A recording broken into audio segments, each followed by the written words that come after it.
Guys,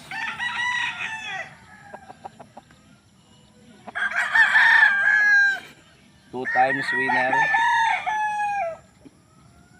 nanalo nung una sa derby pag sa Madalag last 2022 December. Tapos last year nagbao din hot pipe, may bubalda yun, pwede pa, two times winner.